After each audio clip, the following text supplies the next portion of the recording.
A cute child born between my beloved husband and me, but my mother-in-law can't help but blurt out that my son is not cute. To think she can say such a thing about her own grandchild? And to make matters worse, she treats me, her daughter-in-law, as an intruder. Well, if that's the way she feels, then I can do the same. This is the story of the most selfish and awful mother-in-law, and the tale of the daughter-in-law who stands up to her. My name is Maya. When I was 28 years old, I got married to my husband, Andrew. A year ago, our long-awaited son, Liam, was born. Around the time our son turned 6 months old, I also returned to work. I was juggling work and entrusted our child to daycare. Some people might think that it's too early for such things. However, we had a certain situation. My husband's workplace wasn't doing well, and since we got married, his salary gradually decreased. To be honest, I'm currently earning twice as much as he is. We also have a newborn child, and we know that we'll need even more money in the future. With that in mind, I decided to return to work sooner. I never had any complaints about going back to work because I didn't dislike my job in the first place. However, there was someone who didn't approve of my return to work. That person was my husband's mother. My mother-in-law moved in with us 3 months ago, but it seems like she has issues with me.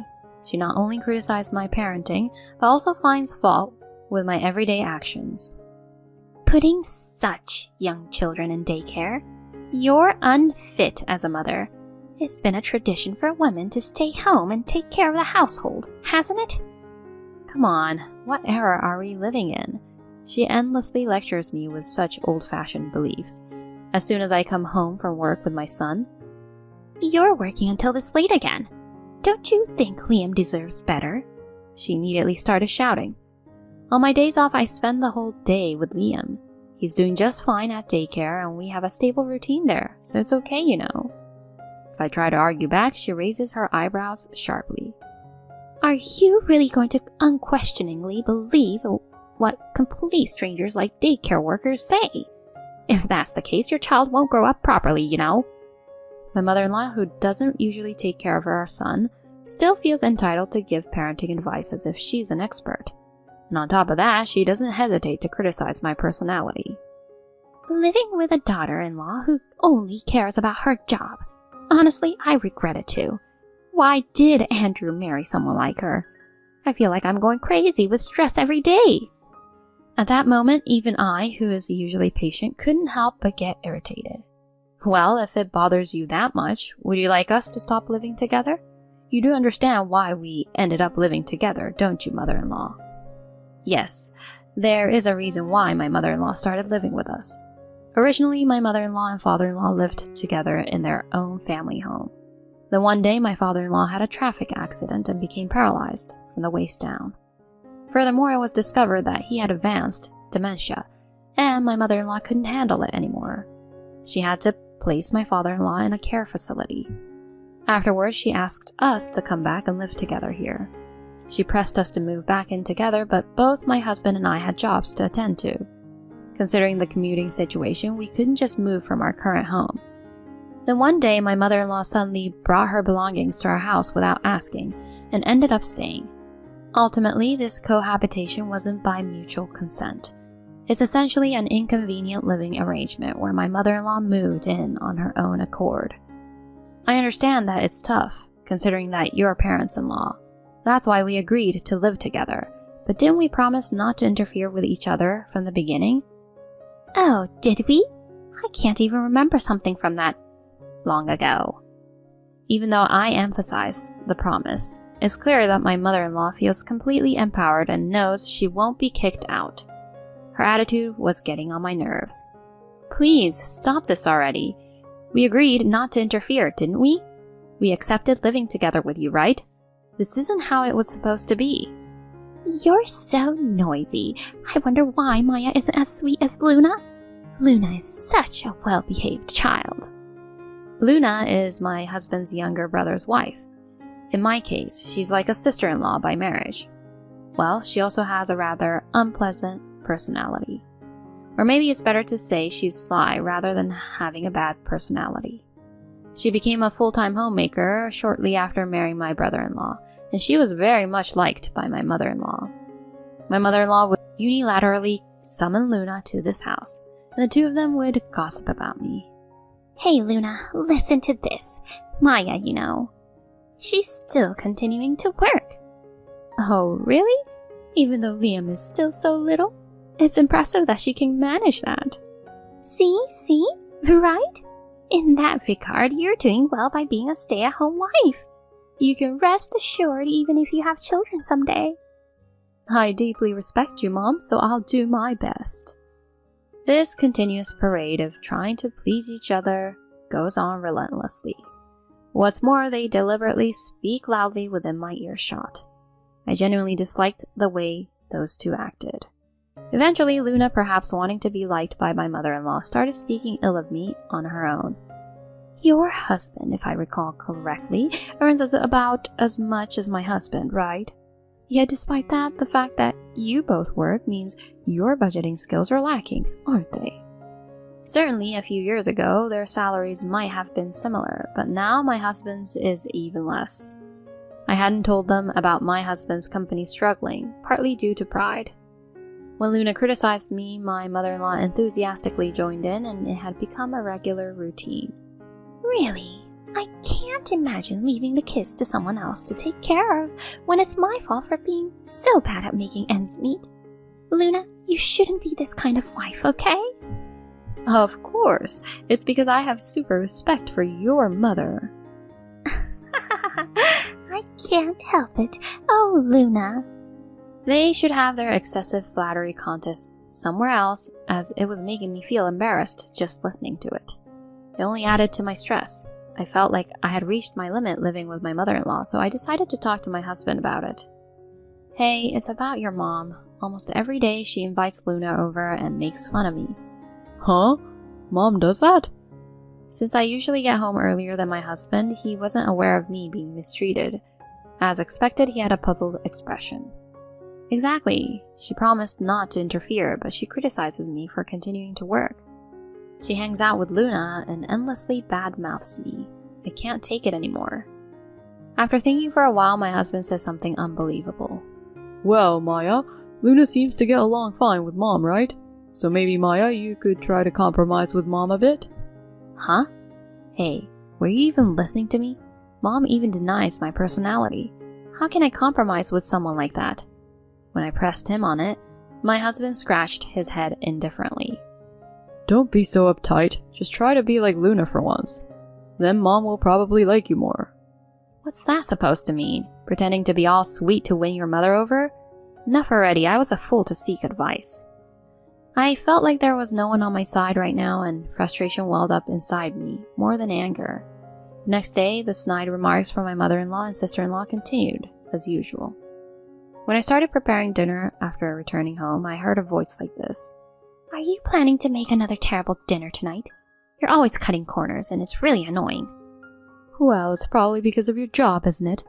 Your mother-in-law and I would never serve our husbands half-hearted meals like this, you know. In my opinion, neither my mother-in-law's cooking nor Luna's deserves any compliments. My mother-in-law's food is overly seasoned and not that tasty, and even for my sister-in-law, who practically lives with us every day, you'd think her domestic skills would be apparent. While muttering complaints in my heart, I silently continued preparing dinner. When my husband returned home, both my mother-in-law and Luna blatantly changed their attitudes, and neither of them harassed me. Because of this, my husband couldn't trust what I said. Just then, an incident occurred. While I was at work, I received a sudden call from the daycare. After learning the details, I quickly contacted my husband and rushed home. There, I found my mother-in-law and my sobbing son. Hold on, Mom. What exactly are you trying to do? Taking Liam away from daycare without permission? When I yelled, my mother-in-law sighed in exasperation and looked at me with a condescending expression as if mocking me. What are you talking about? I did it for the sake of my grandchild.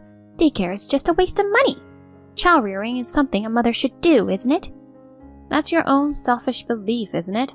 Even though there are circumstances and I left my child in your care without permission, taking them away without consent is just plain rude. It's practically kidnapping. Huh? Kidnapping? It's my grandchild, for heaven's sake. Whether it's a grandchild or not doesn't matter. You ignored the daycare teacher's objections and took them away on your own, which is no different from kidnapping. At this point, my mother-in-law just shrugged her shoulders. Eventually, she began saying something outrageous. Ha! Nonsense. Neither you nor the grandchild are cute at all. If you have complaints, just leave already. For me, it's one thing, but my grandchild? Not being cute? At that moment, a loud warning bell rang inside me. To think my own grandchild isn't cute, and to say it so casually in front of the grandchild. Living together with someone like this any longer is impossible. I will absolutely not forgive her for belittling my precious son. I absolutely must protect this child. At that moment, my husband returned home and I immediately told him, Andrew, it was your mother who took Liam from daycare. I've reached my limit, Andrew. I can't live with your mother.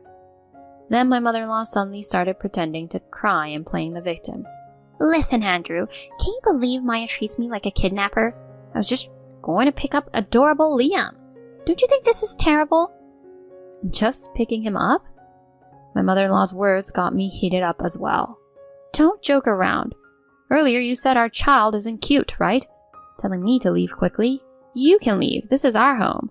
Do you plan to act like a good mother only in front of my husband? Andrew, please help me. Maya always harasses me like this. Seeing my mother-in-law crying and pleading with my husband, I couldn't help but find it all absurd. If my husband were to side with this melodramatic act of my mother-in-law, I thought at that moment we would live with just my son and me. That's what I thought. My husband was the first to break the silence. For now, let Maya and me have a conversation. Please go back to your room, Mom. My husband, who always took his mother's side, made this statement, leaving my mother-in-law wide-eyed. What are you saying? This is about Maya, so why don't you listen to me? Is that how it is? After all I've been through? This time it involves Liam as well, so as parents, Maya and I want to have a proper conversation. My mother-in-law wore a consistently dissatisfied expression, but she probably couldn't say anything against her son, so she reluctantly agreed.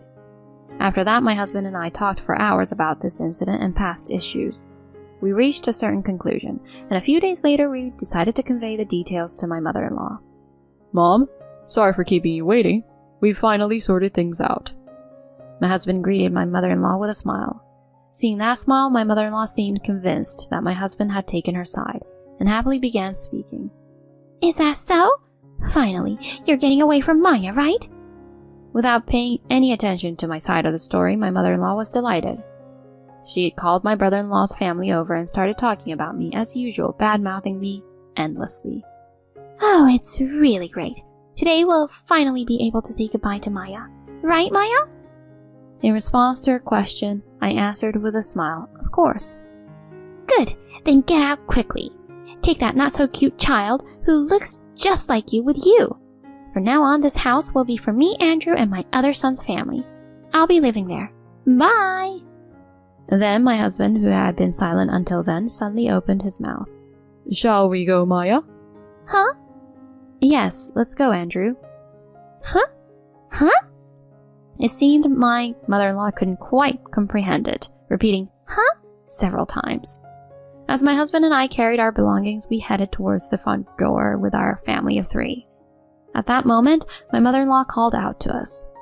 Wait, Andrew, what on earth is going on? We're going to live together in this house, right? What are you talking about? My husband turned back to my mother-in-law with a cold expression. I'm leaving with Maya. I can't tolerate your delusions any longer. My mother-in-law's body trembled and she slumped to the ground in disbelief. Why? Why are you taking her side? I heard everything from Liam's daycare teacher. How you took Liam away on your own, how you verbally abused the daycare staff, and how you bad-mouthed Maya at the daycare. That's... I never thought my mother could be such a terrible person. I misjudged her. Just surround yourself with people who actually listen to what you say and try to live a good life.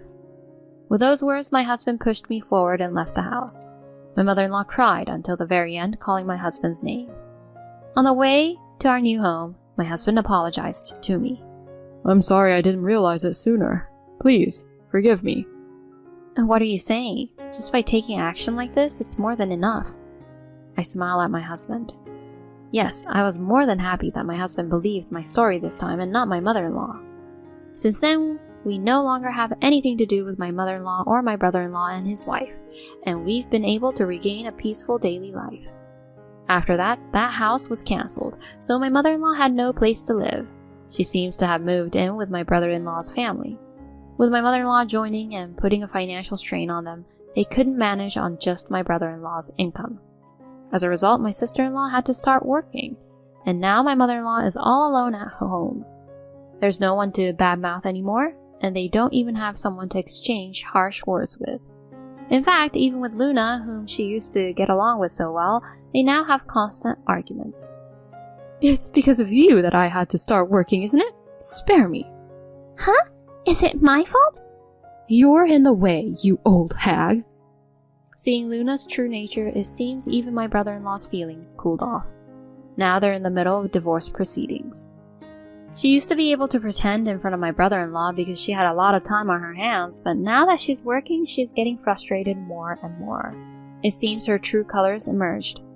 Whatever situation they find themselves in, I have no intention of ever having anything to do with my mother-in-law and the others. It's just my husband, my son, and me. We plan to work together to build a happy family from now on.